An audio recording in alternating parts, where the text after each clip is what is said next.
बिस्मिल्लाहिर्रहमानिर्रहीम। अस्सलाम वालेकुम। Welcome to SWS learn all only YouTube channel. कैसे हैं आप सब? मुझे उम्मीद है कि आप सब खैरियत से होंगे।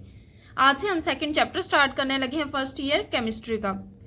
तो फर्स्ट टॉपिक है इसी चैप्टर का atomic number, proton number and the nucleon number identify of an element. So simple सा टॉपिक है कि एटॉमिक नंबर क्या, प्रोटॉन नंबर क्या एंड न्यूक्लियन नंबर क्या, और किसी भी एलिमेंट को किस तरह आइडेंटिफाई कर सकते हैं। So atomic number, proton number and nucleon number को समझने से पहले आपको पता होना चाहिए एटम का स्ट्रक्चर कैसा होता है। तो सबसे पहले हम स्टार्ट करते हैं न्यूक्लियस से। ये किसी भी एटम का न्यूक्लियस है, इसमें प्रोटॉन और न्यूट्रॉन होते हैं और इसी के इर्द गिर्द शेल्स होते हैं। न्यूक्लियस के अंदर प्रोटॉन और न्यूट्रॉन, बाहरी शेल्स होते हैं जिनमें इलेक्ट्रॉन होते हैं। कुछ इस तरह स्ट्रक्चर होता है एटम का। अब जो प्रोटॉन है इनके ऊपर +1 चार्ज होता है और इलेक्ट्रॉन पे -1 चार्ज होता है। किसी भी न्यूट्रल एलिमेंट में प्रोटॉन बराबर होते हैं इलेक्ट्रॉन के। प्रोटॉन का +1 और इलेक्ट्रॉन का -1। अगर 5 ही इलेक्ट्रॉन 5 ही प्रोटॉन तो -5 इलेक्ट्रॉन की वजह से +5 प्रोटॉन की वजह से टोटल चार्ज क्या हुआ? 0। सो एलिमेंट या एटम क्या होगा? न्यूट्रल होगा। अब हम आते हैं अपने मेन टॉपिक की तरफ, atomic number, proton number and nucleon number. किसी भी एलिमेंट के न्यूक्लियस में मौजूद प्रोटॉन की तादाद एटॉमिक नंबर कहलाता है। जितने प्रोटॉन होंगे किसी भी एटम में उतना उसका एटॉमिक नंबर होगा। सो एटॉमिक नंबर क्या है? The number of proton in the nucleus of an atom is called atomic number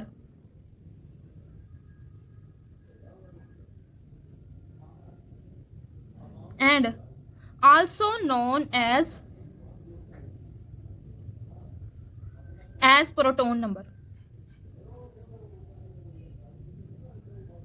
किसी भी एटम के न्यूक्लियस में मौजूद प्रोटॉन की तादाद एटॉमिक नंबर कहलाती है और इसी को हम कहते हैं प्रोटॉन नंबर। एटॉमिक नंबर की हमें डेफिनेशन तो पढ़ ली। अब ये एटॉमिक नंबर आया कहाँ से?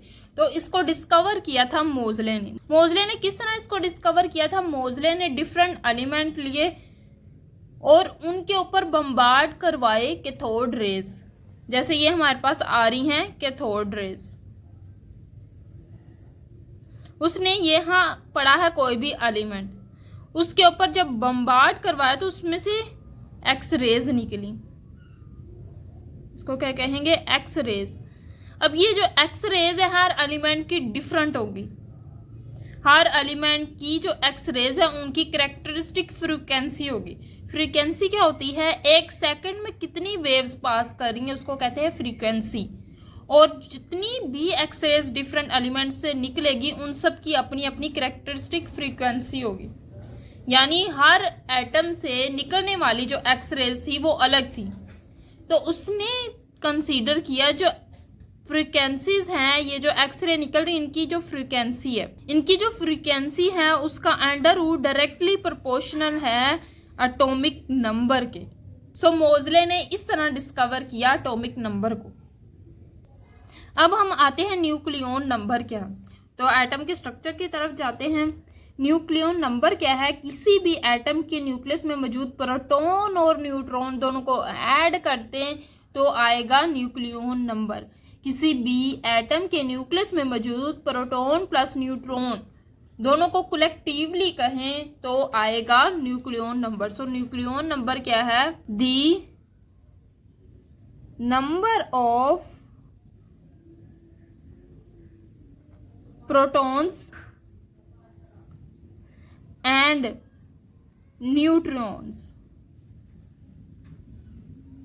in the nucleus of an atom is collectively मतलब प्रोटॉन और न्यूट्रॉन को आपस में ऐड करना है, called nucleon number. It's is called nucleon number and also known as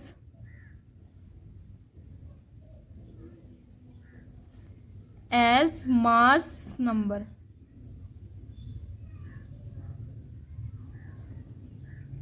so nucleon number का सेकंड नेम है मास नंबर और एटॉमिक नंबर का सेकंड नेम क्या था? Proton number. सो हमने पढ़ा कि जो एटॉमिक नंबर है उसको रिप्रेजेंट करेंगे Z से और वो क्या है? Number of proton, proton. So number of proton को किससे रिप्रेजेंट करते हैं? Z से, जिसे एटॉमिक नंबर कहते हैं। अब हमने पढ़ा न्यूक्लियन नंबर। न्यूक्लियन नंबर को रिप्रेजेंट करते हैं A से। इसमें क्या कहता है? Proton plus neutron. प्रोटॉन को हम कहते हैं Z प्लस न्यूट्रॉन। अब कोई भी एलिमेंट है, अगर आप डिफरेंट पीरियोडिक टेबल देखें तो कई पीरियोडिक टेबल होते हैं, उनमें एलिमेंट, सपोज X एलिमेंट, उसके इधर भी कुछ लिखा होता है, इधर भी कुछ लिखा होता है। इधर जो लिखा होता है वो होता है मास नंबर या न्यूक्लियन नंबर और इधर जो लिखा होता है वो होता है प्रोटॉन नंबर या एटॉमिक नंबर। मैं एग्जाम्पल देती हूँ, जैसे आपकी बुक में एग्जाम्पल दी है एल्यूमिनियम की। एल्यूमिनियम के इधर लिखा हुआ है 27 और इधर लिखा हुआ है 13। सो ये हमारे पास क्या है? ए हमारे पास है, इधर मैस नंबर है 27 और Z की बात करें, प्रोटॉन नंबर हमारे पास क्या है? 30। अब अगर हमने न्यूट्रॉन फाइंड आउट करने हो कि इसमें कितने न्यूट्रॉन्स हैं तो हम क्या करेंगे? ये वाला फार्मूला लिखेंगे एटॉमिक नंबर वाला, A = Z प्लस N। ए हमारे पास कितना है? 27 लिखेंगे। Z हमारे पास क्या है? 13 लिखेंगे प्लस N लिख देंगे। ये 13 इधर प्लस में इस साइड पे आके क्या हो जाएगा? -30। 27 में से 13 निकाले तो आता है 14। सो नंबर ऑफ न्यूट्रॉन थे 14। अगर आपको किसी भी एलिमेंट का एटॉमिक नंबर पता है और मास नंबर पता है तो आप न्यूट्रॉन के नंबर इजीली कैलकुलेट कर सकते हैं, कितने नंबर ऑफ न्यूट्रॉन्स है। अब फर्दर उन्होंने एल्यूमिनियम की ही एग्जांपल दी। इधर इन्होंने कहा है कि एल्यूमिनियम एटम लूज 3 इलेक्ट्रॉन्स। अब हमने बताना इसमें कितनी क्या क्या चीज़ है। ये हमारे पास क्या है? Atomic number.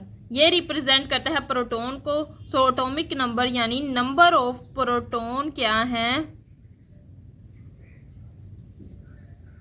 13 है और मास नंबर क्या है? 27। सो नंबर ऑफ न्यूट्रॉन कैसे आएगा? आपने 27 माइनस 13 करना है तो नंबर ऑफ न्यूट्रॉन आएगा, नंबर ऑफ न्यूट्रॉन्स आएगा 14। अब हमारे पास नंबर ऑफ न्यूट्रॉन भी आ गए, नंबर ऑफ प्रोटॉन भी आ गया। अब नंबर ऑफ इलेक्ट्रॉन कितने?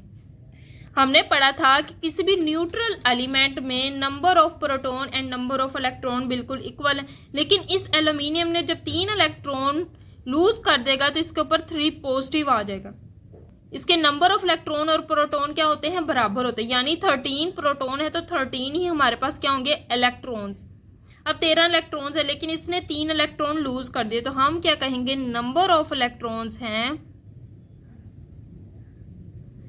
पहले इसके पास कितने थे? 13 में से इसने कितने निकाल दिए? 3 इलेक्ट्रॉन, तो बचेंगे 10 इलेक्ट्रॉन्स। फर्दर हमारे पास है क्लोरीन की। क्लोरीन का एटॉमिक नंबर भी बताया हुआ, मास नंबर भी बताया हुआ। अब एटॉमिक नंबर क्या है? Number of proton. So number of proton कितने हैं? इधर ये हमारे पास क्या है? एटॉमिक नंबर जो रिप्रेजेंट करता है नंबर ऑफ प्रोटॉन। सो कितने हैं? 70। अब नंबर ऑफ न्यूट्रॉन लिखें तो नंबर ऑफ न्यूट्रॉन होता है,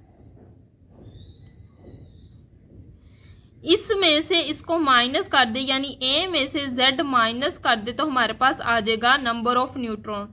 37 माइनस 17 तो आ जाएगा 18। सो 18 हमारे पास क्या है? Number of neutrons. अब नंबर ऑफ इलेक्ट्रॉन कैलकुलेट करने हैं। नंबर ऑफ इलेक्ट्रॉन्स, सो हमने बात की जितने नंबर ऑफ प्रोटॉन होते हैं किसी भी एटम में उतने ही नंबर ऑफ इलेक्ट्रॉन होते हैं। सो नंबर ऑफ प्रोटॉन क्या है? 17, तो नंबर ऑफ इलेक्ट्रॉन्स भी कितने होंगे? 17। लेकिन ये क्या करेगा? एक इलेक्ट्रॉन गेन करेगा। एक इलेक्ट्रॉन गेन करने की वजह से 17 + 1 कर देंगे तो कितने नंबर ऑफ इलेक्ट्रॉन आएंगे? 18 नंबर ऑफ इलेक्ट्रॉन्स। सो आप इस तरह किसी भी एटम के number of proton, number of neutron and number of electron calculate कर सकते हैं। सो नेक्स्ट वन टॉपिक है effect of electric field on the fundamental particle. Electric field का इफेक्ट देखना है फंडामेंटल पार्टिकल्स पे। सो फंडामेंटल पार्टिकल्स अभी तक हमने 3 पढ़े हैं, प्रोटॉन, न्यूट्रॉन एंड इलेक्ट्रॉन। अब प्रोटॉन का हमने चार्ज पढ़ा, इसके ऊपर होता है +1। न्यूट्रॉन पे हमने चार्ज पढ़ा, इस पे कोई चार्ज नहीं होता, यानी 0 चार्ज होता है। इलेक्ट्रॉन का हमने पढ़ा, इसके ऊपर -1 चार्ज होता है। सो अब अगर हम इन तीनों की बीम गुजारें और इलेक्ट्रिक फील्ड अप्लाई करें, सपोज ये इधर से हमारी आ रही है बीम और यहाँ मैंने अप्लाई किया इलेक्ट्रिक फील्ड, तो इलेक्ट्रिक फील्ड की 2 प्लेट्स होती है, एक होती है पॉजिटिव और एक होती है नेगेटिव। सो ये दोनों हमारे पास क्या है, इलेक्ट्रिक फील्ड्स। ये नेगेटिव प्लेट है तो ये आ जाएगी पॉजिटिव प्लेट। अब ये दोनों हमारे पास प्लेट है। सबसे पहले हमारे पास आ रही है beam of proton. So beam of proton के ऊपर क्या है, पॉजिटिव चार्ज, तो ये डिफ्लेक्ट कर जाएगी नेगेटिव प्लेट की तरफ। प्रोटॉन जो है इसके ऊपर होता है +1 चार्ज, प्रोटॉन क्या होते हैं पॉजिटिव, इनकी बीम आएगी तो डिफ्लेक्ट कर जाएगी नेगेटिव प्लेट की तरफ।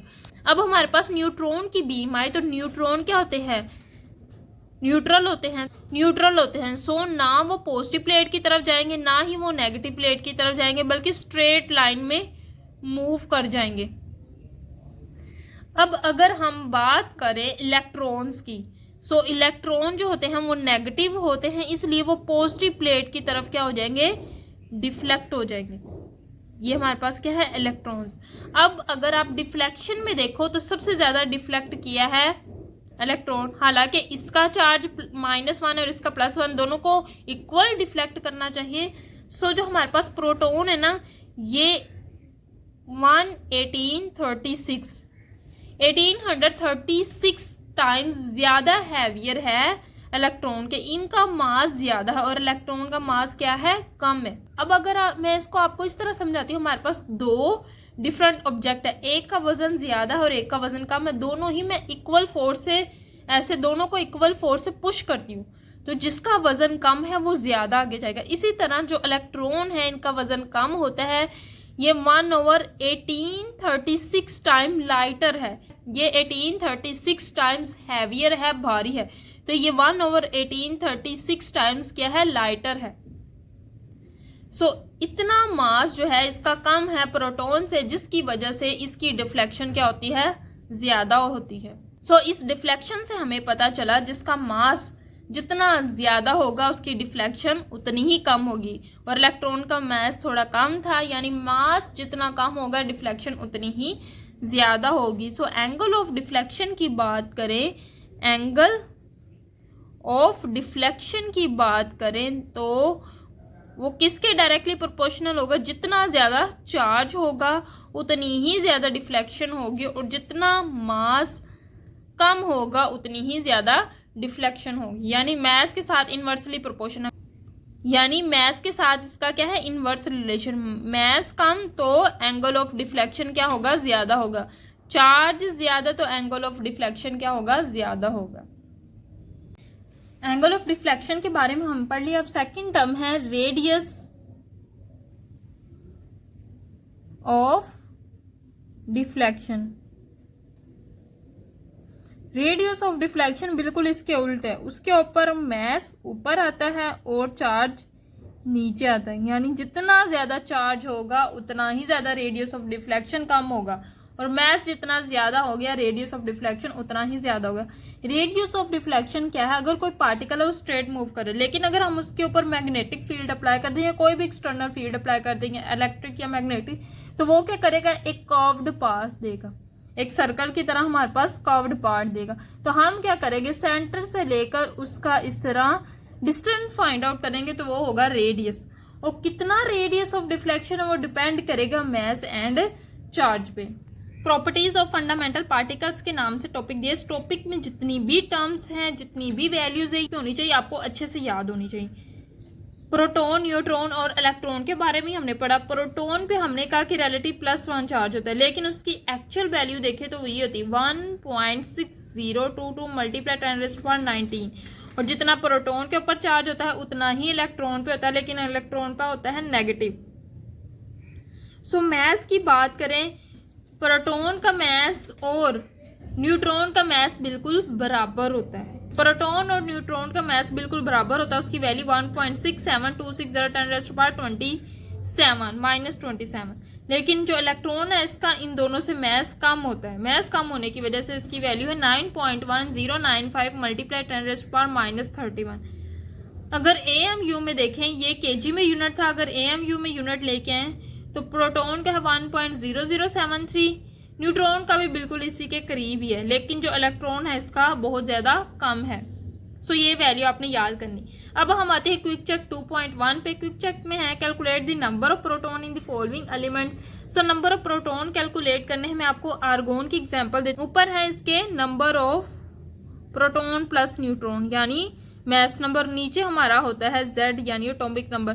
तो न्यूट्रॉन नंबर कैलकुलेट किस तरह करने हैं, A - Z, मास नंबर में से एटॉमिक नंबर माइनस कर देना। A हमारे पास क्या है 40 माइनस Z हमारे पास क्या है 18, इन दोनों का आपस में कैलकुलेट करेंगे तो हमारा आ जाएगा 22 न्यूट्रॉन नंबर।